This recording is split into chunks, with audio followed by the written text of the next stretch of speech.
Buenas tardes, mi nombre es Fabiana Bastardo y hoy hablaremos sobre el trabajo de fin de grado con el tema de la contaminación de aguas subterráneas. Durante muchos años, problemas relacionados al agua no se han abordado adecuadamente, sobre todo en estudios que investigan el cambio climático y políticas implementadas posteriormente. Esto ocurre principalmente porque los científicos y funcionarios públicos aún no logran entender a su totalidad el alcance de este problema, ya que este no solo se refiere a la escasez de agua, sino también a su contaminación, falta de saneamiento de la misma y exceso de agua, como en el caso de inundaciones y deshielo de glaciares.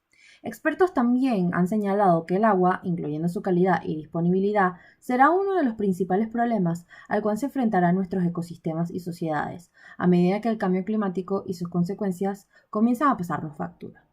Este trabajo se enfoca en la contaminación de aguas subterráneas, tomando en cuenta que estas son las principales fuentes de agua dulce del mundo y que estas representan el 97% del agua dulce no congelada del planeta, que alimentan manantiales y arroyos y que actúan como recurso hídrico crítico, ayudando a satisfacer nuestras necesidades básicas. La contaminación de las aguas subterráneas y la alta cantidad de contaminantes no solo llevará al deterioro de nuestros cultivos, sino que también ayudará a disminuir la disponibilidad de agua dulce y aumentará los riesgos de salud de los seres humanos alrededor del mundo. Una vez entendemos el contexto del tema, pasamos a las preguntas de investigación que se han abordado en el documento. Primero, vemos cómo las aguas subterráneas están conectadas a otras fuentes de agua, como las que se sitúan en la superficie. Una vez ya se contesta esta pregunta, seguimos con la segunda, que nos lleva a entender cómo llegan los contaminantes a las aguas subterráneas y cómo se transfieren estos contaminantes entre distintas fuentes de agua hasta que llegan a las aguas subterráneas. Después de responder estas preguntas, pasamos a preguntarnos cuáles son los contaminantes más comunes en las aguas subterráneas y dónde se suelen originar. Con esta pregunta también identificamos los principales responsables de la descarga de estos contaminantes, con el objetivo de mitigar esta contaminación a futuro. Después de esta sección, el documento pasará a abordar cuáles son los efectos de estos contaminantes en la calidad del agua, si esta contaminación perjudica nuestra salud y de qué manera. Esta sección final nos permitirá comprender la gravedad del problema con respecto a la contaminación de las aguas subterráneas y permitirá a cualquier interesado evaluar cómo proceder para evitar una mayor contaminación. En cuanto a la metodología de este trabajo, se han combinado métodos de investigación cuantitativos y cualitativos, incluyendo tanto entrevistas con estudiantes graduados en contaminación de aguas como el análisis de estadísticas relevantes y artículos de investigación sobre el tema en cuestión. Y esto nos ha llevado a los resultados. En cuanto a los resultados, hemos visto que la contaminación se produce cuando los mecanismos físicos, químicos y naturales que se encargan de filtrar y depurar el agua no son capaces de manejar la carga de contaminantes infiltrados en el agua, por lo que no eliminan estos contaminantes y la contaminación sigue creciendo. Para evitar que esta contaminación continúe, el documento indica las posibles fuentes de contaminación que se pueden ver, para que así diferentes partes interesadas puedan identificar estas con más facilidad. Primero, el documento menciona que hay dos tipos de fuentes de contaminación, que son las fuentes difusas y puntuales. Las difusas son aquellas contaminaciones que provienen de diferentes fuentes y que no tienen solución definitiva para rectificar o evitar 100% la contaminación, lo que dificulta la regulación. Las fuentes puntuales son aquellas en donde la contaminación origina de una fuente aislada, como en sitios mineros y refinerías, donde pueden haber vertidos accidentales de aguas residuales o fosas sépticas que son más fáciles de controlar y regular. Una vez entendemos estas dos fuentes, pasamos a los indicadores de contaminación, que pueden ser físicos o químicos. Los indicadores físicos de contaminación son color, temperatura, olor, sabor y turbidez, los cuales podemos identificar físicamente y así poder encontrar algún tipo de contaminación en la muestra de agua. También tenemos los indicadores químicos que son el pH y el número de sólidos disueltos, que nos ayudan a identificar cualquier tipo de contaminación más allá de lo físico. En el documento también hacemos la distinción entre los contaminantes orgánicos e inorgánicos, ya que dependiendo de qué contaminante sea, se podrá eliminar con mayor o menor facilidad. En este caso, los contaminantes orgánicos, como los pesticidas, suelen ser más difíciles de eliminar por su estructura química, mientras que los inorgánicos, como el amoníaco, suelen ser más fáciles de remover. Por lo mismo, el documento también menciona posibles riesgos de salud para estos tipos de contaminantes. Por ejemplo, para los contaminantes orgánicos, problemas respiratorios, quemadura de piel, intoxicaciones y hasta cáncer pueden ser posibles efectos secundarios para las personas que estén expuestas o consuman estos contaminantes. Mientras que para los contaminantes inorgánicos los efectos secundarios suelen ser más leves, pero también pueden incluir cáncer, intoxicaciones y hasta quemaduras de piel.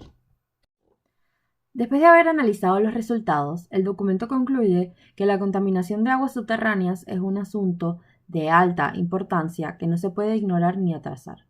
Para poder lograr los objetivos de las Naciones Unidas a tiempo, se necesita una aceleración drástica para avanzar en la gestión sostenible de diferentes fuentes de agua.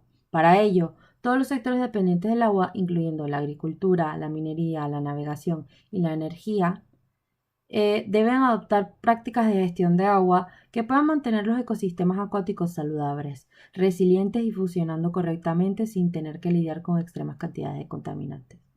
Estas prácticas de manejo incluyen energía hidroeléctrica que asegura el paso de peces, programas de cultivo que reducen el uso de pesticidas y estrictos estándares de combustible para la navegación.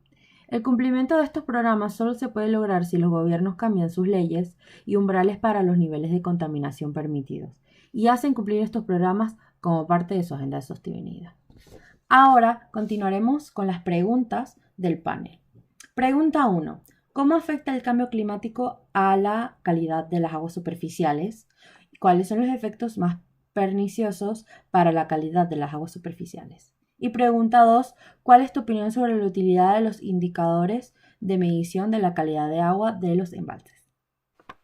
Con respecto a la pregunta 1, el cambio climático actualmente está causando el deshielo de los glaciares.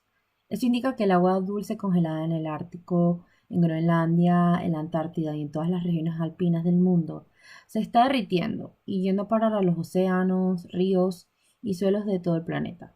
Esta agua que se está descongelando no solo contiene diferentes microorganismos congelados hace años, sino que también contiene contaminantes que saldrán a la superficie una vez esos glaciares terminen de descongelarse, y estos terminarán en fuentes de aguas superficiales. Aparte del deshielo, el cambio climático hace que las temperaturas aumenten y disminuyan también en diferentes partes del planeta, por lo que los servicios de aire acondicionado y calefacción serán necesarios para soportar estos grandes cambios de temperatura. Estos servicios también hacen uso de químicos y contaminantes que suelen ser desechados en fuentes de aguas superficiales como arroyos, ríos y mares, haciendo que estas fuentes se contaminen más y necesiten más procesos de limpieza, los cuales no eliminan el 100% de los contaminantes y nos llevarán otra vez a ingerir más sustancias que pueden llevar a efectos secundarios en nuestros cuerpos. Aparte de esto, los mares, que cubren 71% de nuestro planeta, absorben CO2 generado por actividades humanas y energía del sol también, que altera la química y temperaturas de las aguas. El cambio climático solo empeora este cambio de química y temperatura y hace que no solo sea esta agua inhabitable para muchas especies, sino que también sea imbebible incluso con tratamientos previos al consumo humano. Con respecto a la pregunta número 2, creo que son bastante útiles, especialmente en fuentes subterráneas donde el efecto de la contaminación no es tan físicamente evidente, ya que está bajo varios metros de tierra.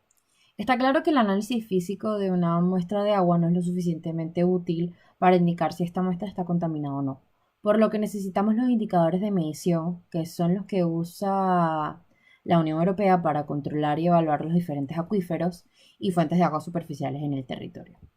Aunque son bastante útiles, creo que las personas no están lo suficientemente educadas en este tema para evaluar por sí mismas los niveles de contaminación en estos medidores.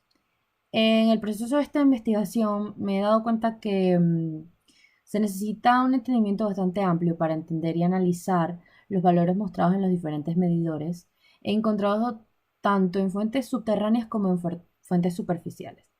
Personalmente pienso que esto no debería ser así. Pienso que debería haber una educación básica en nuestro sistema para que cualquier ciudadano pueda entender este número que se le presenta. Siento que si la sociedad conociera mejor este tema, sería capaz de analizar las cifras por sí misma y responsabilizar a la Unión Europea del análisis y de la creciente contaminación en nuestras aguas.